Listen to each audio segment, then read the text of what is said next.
SNO-GO riding tutorial. Equipment basics. Snowboard boots are the recommended footwear. A belt and leash is required for riding. Fasten the belt around your waist and tighten. Ensure only one keyring connects the carabiner to the leash. The keyring will prevent a runaway bike in a small fall and tip the bike over. If a large fall occurs, the keyring will snap at 70 pounds of force to separate the rider from the bike. Finally, in the event of an emergency, like a chairlift evacuation, you can pinch the red tabs to release the belt. Bike articulation.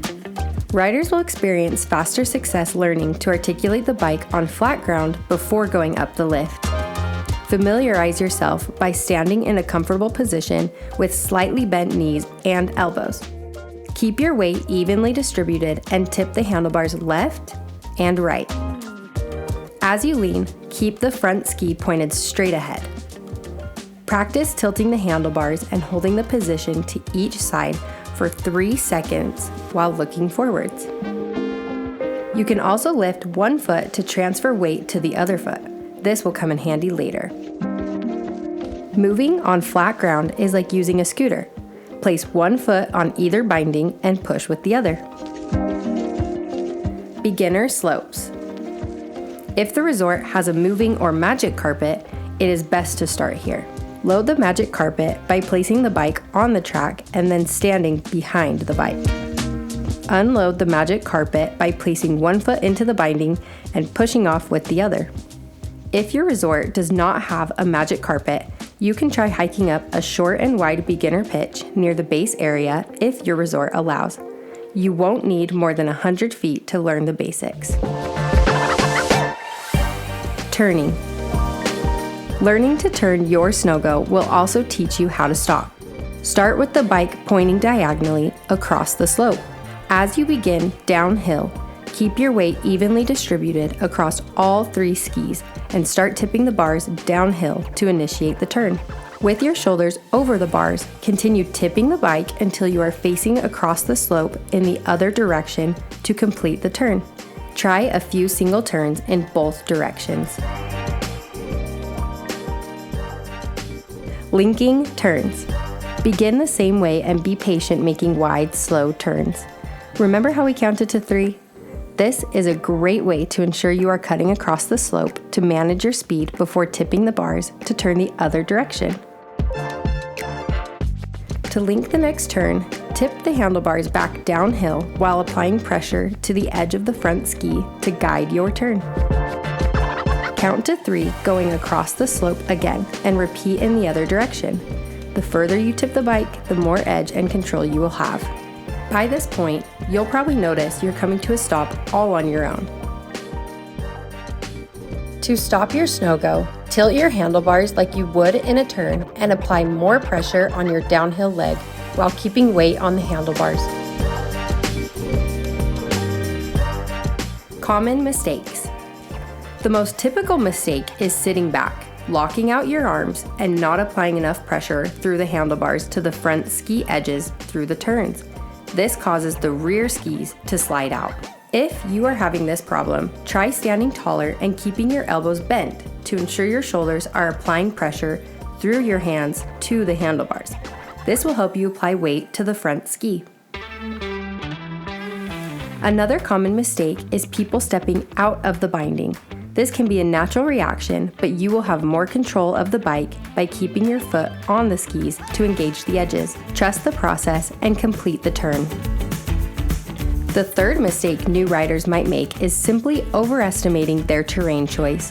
While riding a SNO-GO has an easy learning curve, even advanced skiers, snowboarders, and cyclists will benefit from getting the basics dialed in on a green circle before heading up the chairlift and tackling a blue or black run. The other mistake we have seen often is trying to steer the handlebars versus tip them side to side. Counter steering can be helpful to keep yourself facing the direction you want to go in a moment's notice, but carving your turns will open up a world of fun. You'll want to practice tipping the bars to link your turns.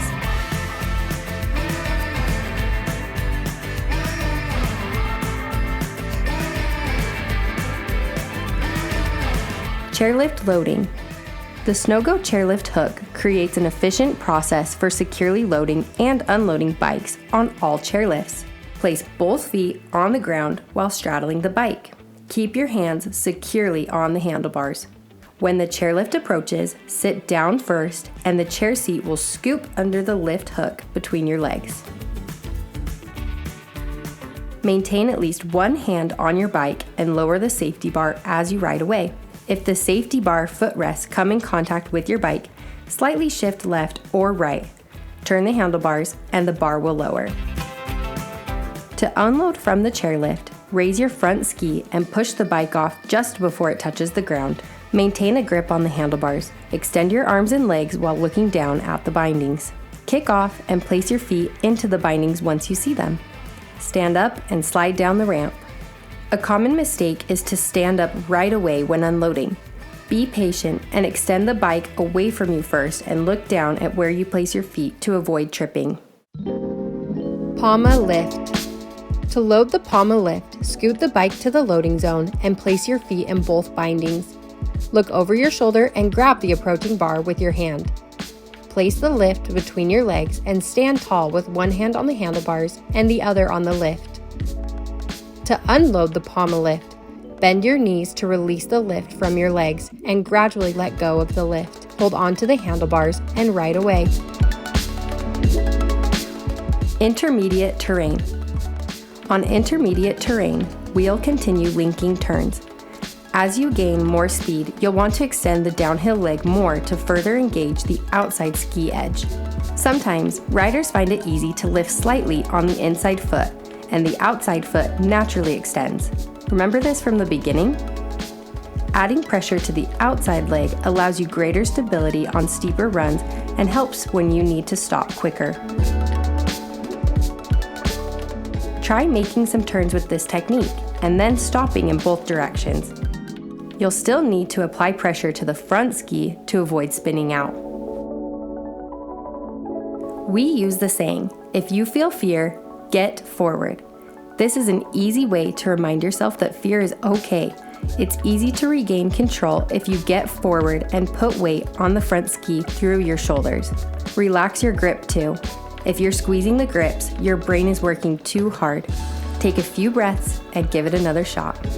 At this point, you're ready to challenge yourself to new blue square trails all over the mountain. And if it's your first day, give yourself a giant high five. Go have fun and show off your new skills and enjoy shredding with your friends.